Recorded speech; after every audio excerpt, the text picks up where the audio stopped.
This is Resident 104.4 FM. Flipping marvellous. How are you?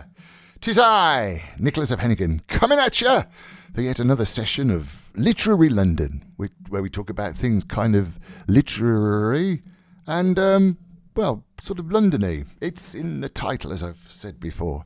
And we've got a bit of an unusual show for you this time.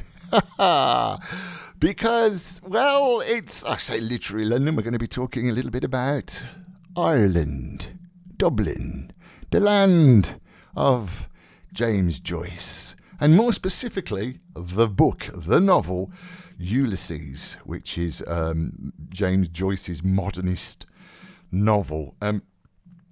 Everyone knows Ulysses, or knows of it at least. Many people have lied about reading it.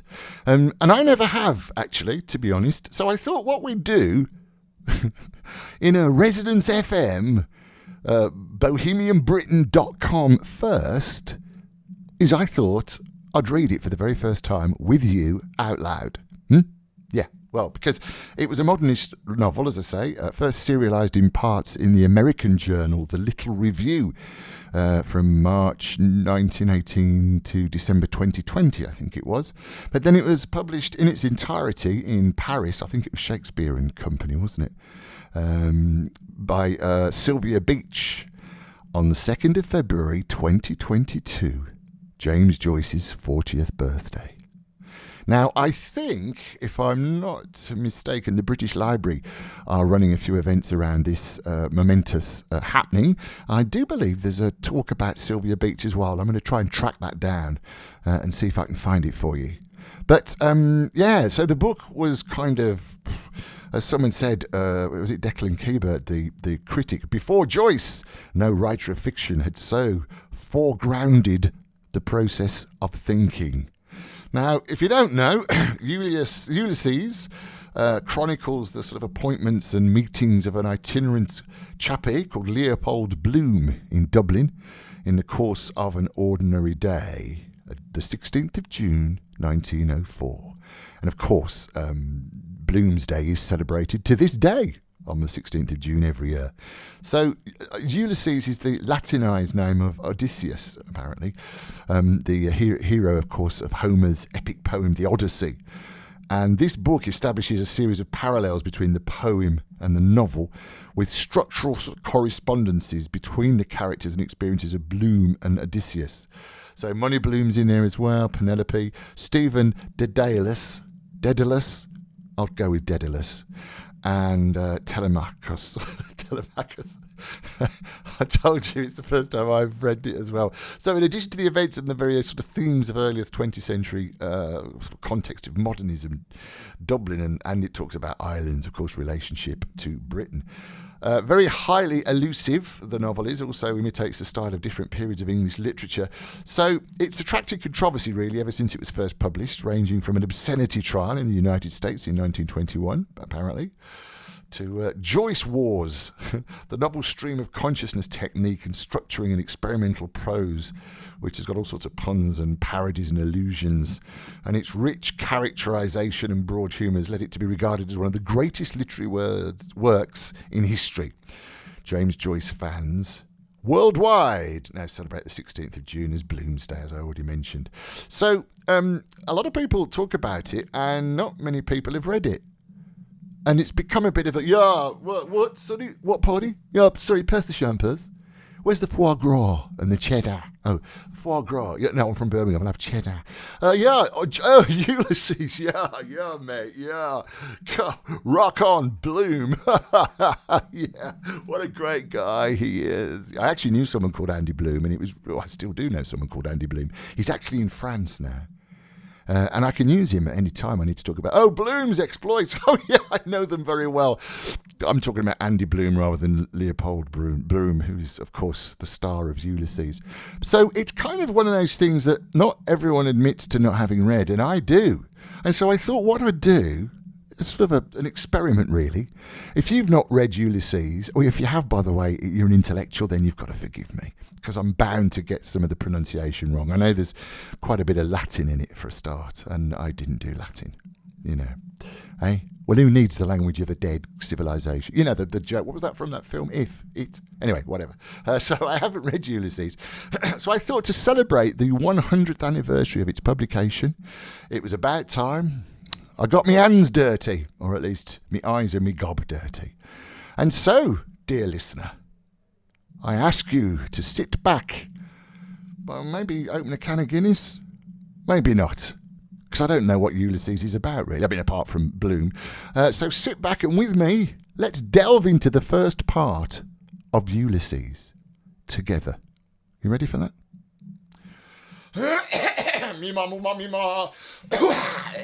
That's preparation. Hang on, where's my drink? Cheers. I've got to be it's Irish, isn't it? You know. Actually, I'm only drinking squash, but don't tell anyone. Oh, this Irish whiskey's really strong. On top of the 14 pints of Guinness that I've just drunk. I haven't drunk 14 pints of Guinness either, and don't you do it. Come on, it's not big and it's not clever, is it? No, of course it's not. Right. Right then. Excuse me. I've got a bit of a cold as well, so what else can I apologise for? The situation in the third world? Yeah. Okay. So, here we go. We are discovering, possibly for the first time, certainly it's the first time for me, I've never read this before. It's Ulysses by James Joyce. Hey, thank you. Chapter 1. Stately, plump Buck Mulligan came from the stairhead, bearing a bowl of lather on which a mirror and a razor lay crossed. A yellow dressing gown, ungirdled, was sustained gently behind him on the mild morning air. He held the bowl aloft and intoned, oh, here we go, in trouble ad alte day. Halted, he peered down the dark, winding stairs and called out coarsely, "Come up, Kinch! Come up, you fearful Jesuit!" Solemnly, he came forward and mounted the round gun rest. He faced about and blessed gravely thrice the tower, the surrounding land, and the awakening mountains. Then, catching sight of Stephen Dedalus, let's stick with Dedalus, he bent towards him and made rapid crosses in the air, gurgling in his throat and shaking his head. Stephen Dedalus, displeased and sleepy, leaned his arms on the top of the staircase and looked coldly at the shaking, gurgling face that blessed him, equine in its length, and at the light and tousled hair, grained and hued like pale oak. Buck Mulligan peeped an instant under the mirror and then covered the bowl smartly.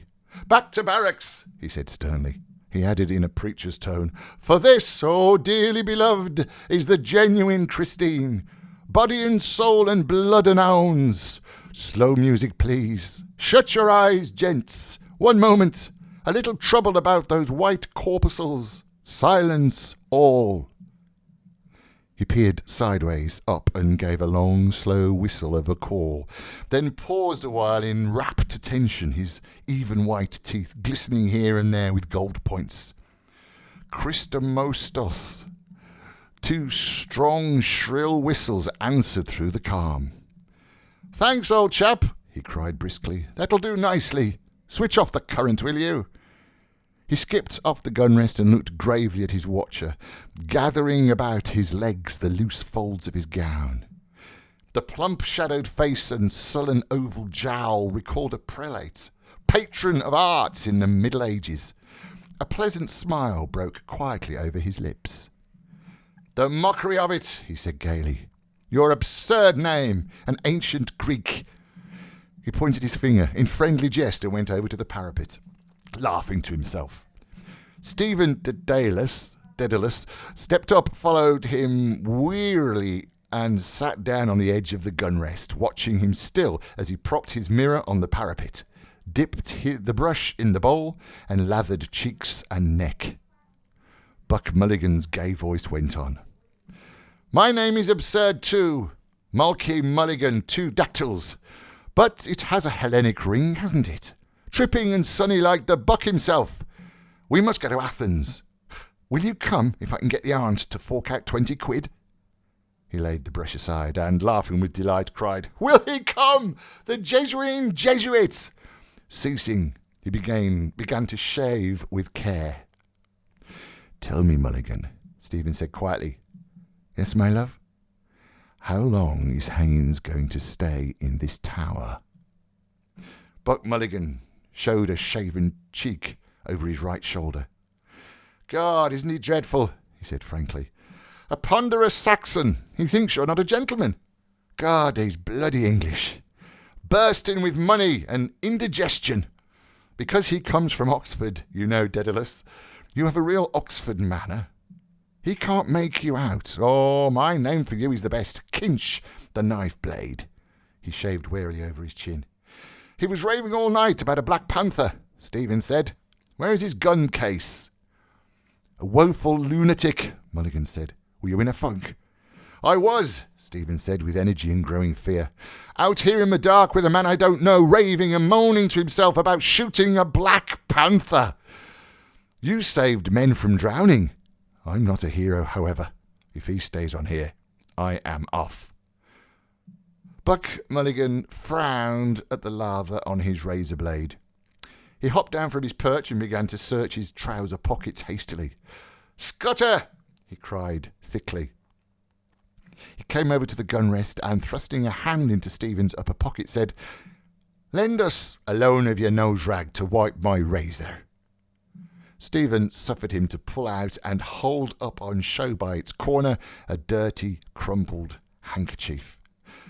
Buck Mulligan wiped the razor blade neatly, and then gazing over the handkerchief, he said, The Bard's nose rag, a new art colour for our Irish poets, snot green. You can almost taste it, can't you? He mounted to the parapet again and gazed out over Dublin Bay, his fair oak-pale hair stirring slightly. God, he said quietly, isn't the sea what Algy calls it? A great sweet mother. The snot-green sea. The scrotum-tightening sea. Epionupa ponton. Ah, Daedalus. The Greeks, I must teach you. You must read them in the original. Thalata! Thalata! She is our great sweet mother. Come and look. Stephen stood up and went over to the parapet. Leaning on it, he looked down on the water and on the mailboats clearing the harbour mouth of Kingston.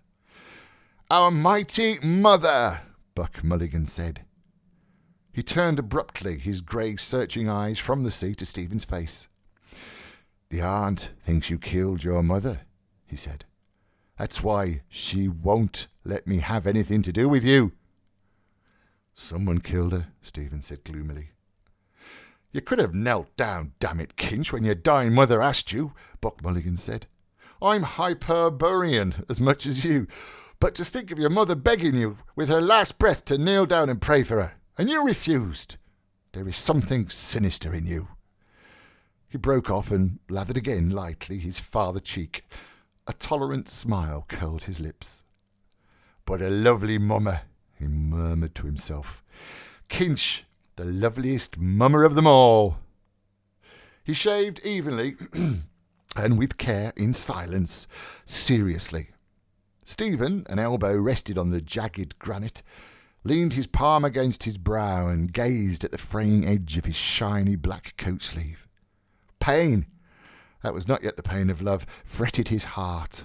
Silently, in a dream, she had come to him after her death, her body wasted within its loose brown grave clothes, giving off an odour of wax and rosewood. Her breath that had bent upon him, mute, reproachful, a faint odour of wetted ashes. Across the threadbare coffrage, he saw the sea hailed as a great sweet mother by the well-fed voice behind him. The ring of bay and skyline held a dull, green mass of liquid. A bowl of white china had stood beside her deathbed, holding the green, sluggish bile which she had torn up from her rotting liver by fits of loud, groaning vomiting. Buck Mulligan wiped again his razor blade. Ah, poor dog's body, he said in a calm voice. I must give you a shirt and a few nose rags. How are the second-hand breeks? Oh, they fit well enough, Stephen answered. Buck Mulligan attacked the hollow beneath his underlip. The mockery of it, he said contentedly. Second leg, they should be. God knows what poxy bowsy left them off. I have a lovely pair with a hair stripe, grey. You look spiffing in them. I'm not joking, Kinch. You look damn well when you're dressed. Thanks, Stephen said, but I can't wear them if they are grey. He can't wear them, Buck Mulligan told his face in the mirror. Etiquette is etiquette. He kills his mother, but he can't wear grey trousers. He folded his razor neatly and with stroking palps of fingers felt the smooth skin. Stephen turned his gaze from the sea into the plump face with its smoke-blue mobile eyes. That fellow I was with in the ship last night, said Buck Mulligan, says you have GPI. He's up in Dottiesville with Connolly Norman. General paralysis of the insane. He swept the mirror a half circle in the air to flash the tidings abroad in sunlight now radiant on the sea. His curling, shaven lips laughed, and the edges of his white, glittering teeth. Laughter seized all his strong, well-knit trunk. Look at yourself, he said. You dreadful bard. Stephen bent forward and peered at the mirror held out to him, cleft by a crooked crack, hair on end. As he and others see me, who chose this face for me, this dog's body to rid of vermin? It asks me too.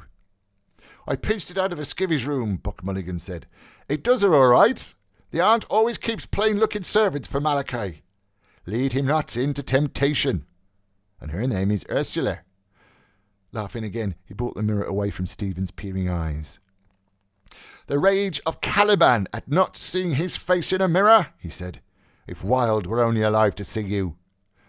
Drawing back and pointing, Stephen said with bitterness, it is a symbol of Irish art, the cracked looking-glass of a servant.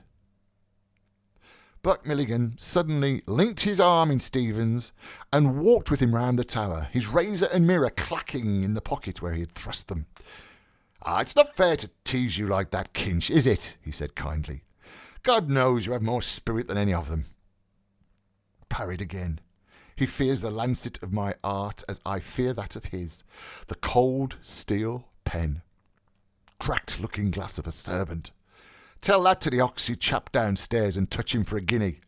He's stinking with money and thinks you're not a gentleman. His old fellow made his tin by selling jalap to Zulus or some bloody swindle or other. God, Kinch, if you and I could only work together, we might do something for the island. Hellenize it. Cranley's arm, his arm. And to think of you having to beg from these swine. I'm the only one that knows what you are. Why don't you trust me more? What have you up your nose against me? Is it Haynes? If he makes any noise here, I'll bring down Seymour, and we'll give him a ragging worse than they gave Clive Kempthorpe. Young shouts of moneyed voices in Clive Kempthorpe's rooms, pale faces. They hold their ribs with laughter, one clasping another. Oh, I shall expire. Break the news to her gently, Aubrey. I shall die. With slit ribbons of his shirt whipping the air, he hops and hobbles around the table with trousers down at heels, chased by aids of Magdalen with their tailor's shears. A scared calf's face gilded with marmalade. I don't want to be debagged. Don't you play the giddy ox with me. Shouts from the open window, startling evening in the quadrangle. A deaf gardener, aproned, masked with Matthew Arnold's face, pushes his mower on the sombre lawn, watching narrowly the dancing motes of grass harms. To ourselves, new paganism, omphalos.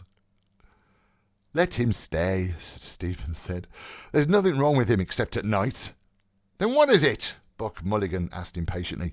Cough it up. I'm quite frank with you. What have you against me now? They halted, looking towards the blunt cape of Bray Head that lay on the water like the snout of a sleeping whale. Stephen freed his arm quietly. Do you wish me to tell you? He asked. Yes. What is it? Buck Mulligan answered. I don't remember anything. He looked in Stephen's face as he spoke.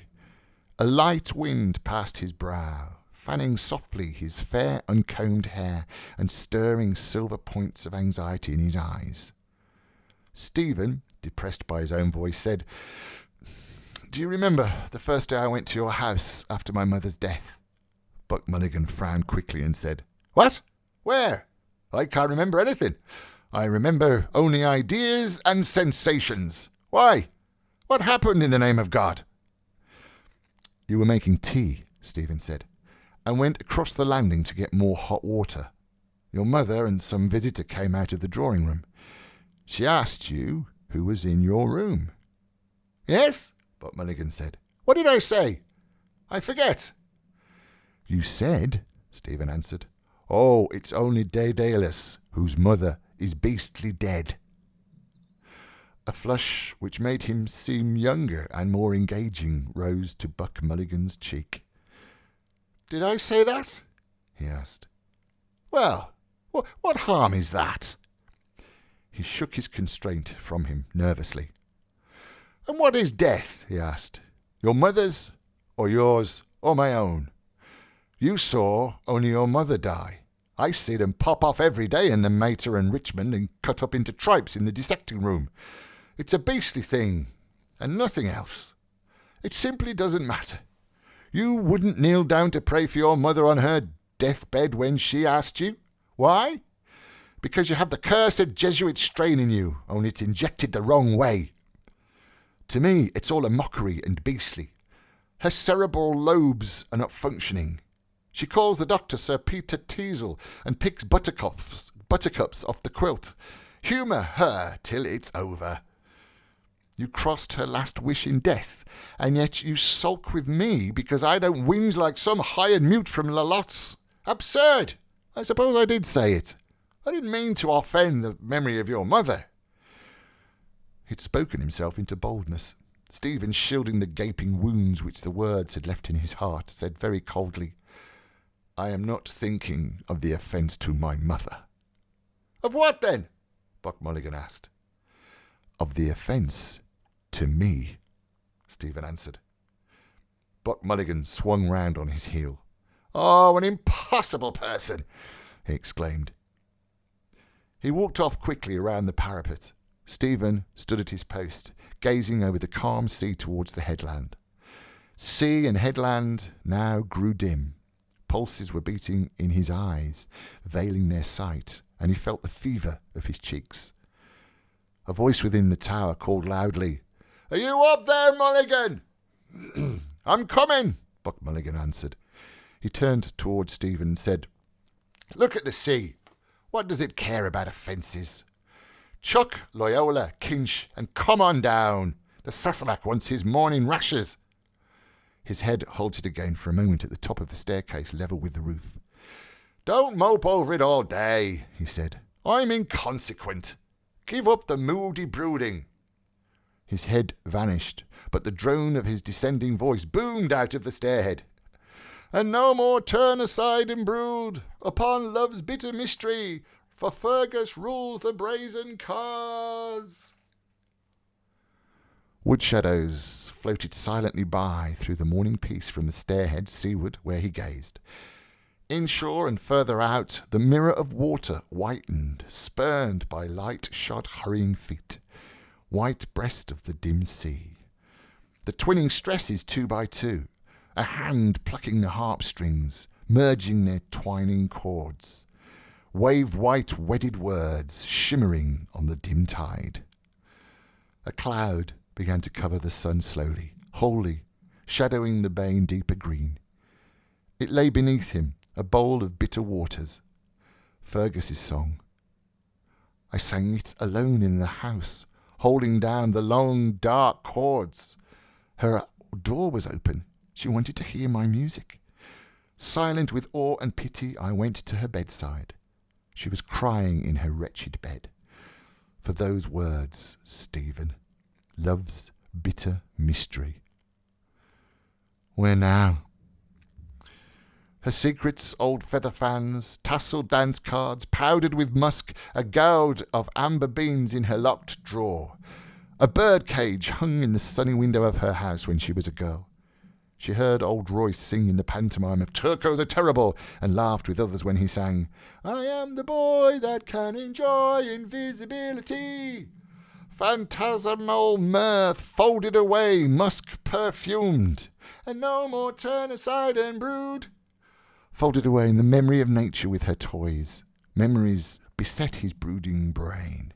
Her glass of water from the kitchen tap when she had approached the sacrament. A cored apple filled with brown sugar roasting for her at the hob on a dark autumn evening. Her shapely fingernails reddened by the blood of squashed lice from the children's shirts. In a dream, silently, she had come to him, her wasted body within its loose grave clothes giving off an odour of wax and rosewood. Her breath bent over him with mute, secret words, a faint odour of wetted ashes. Her glazing eyes, staring out of death to shake and bend my soul. On me alone, the ghost candle to light her agony. Ghostly light on the tortured face. Her hoarse, loud breath rattling in horror, while all prayed on their knees. Her eyes on me to strike me down. And then there's some Latin, and I think we'll leave it at that point. So, there you go. So now we can say we've actually read Ulysses. As you may have gathered, I've never actually read that before. So some of the voices were all over the place.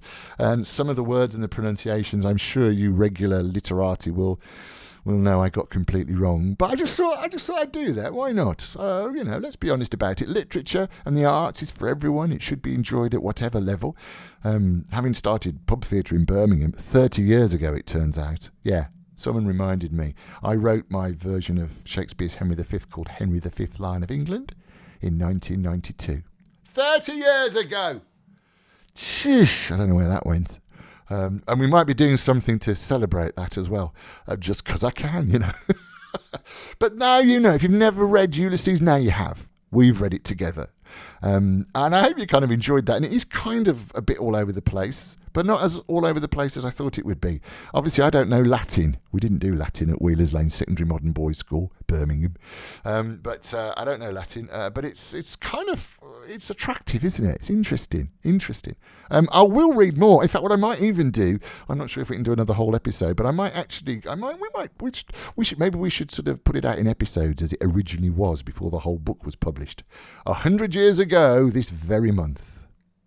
So, thank you for your time. That was, as I say, Ulysses, of course, written by your main man, and by James Joyce, and published I don't know how many parts it was in the American Journal, from March 1918 to December 1920, so it was a few parts, I'm imagining. I gather it's to read the whole thing takes about 13 or 14 hours at 250 words per minute. Yeah, I researched that beforehand. So if you've got 14 hours to do nothing, then join me again. No, we won't. We might do a little bit more. I want to get onto Leopold Bloom, you see. It's in chapters. But as I say, I've never read any of that before. I've never seen it before until I've just shared it with you. So I might actually try and get hold of a full copy and see where Leopold Bloom comes in and see if we can make more sense out of him. But thank you, James Joyce. Yeah. And thank you, Ulysses. And well done to, what was her name? Sylvia Beach, who published the book in its entirety in Paris, as I say, this month, 1922, 100 years ago. I think it was Shakespeare and Company did it. Fantastic shop, which I've not been there either. There's a lot I've not done, really. Hey? So, anyway, thank you for your company. If you'd like to get in touch, then please do get in touch. I've actually got, I think it's Lit London Radio, a Twitter account now, at Lit London Radio on Twitter. Or, of course, you can always email radio@mavericktheatre.co.uk. We've got some more great writers and authors to talk to coming up, so make sure you stick with us. On YouTube, we're also at bohemianbritain.com, but we're mainly Literary London on Resonance 104.4 FM.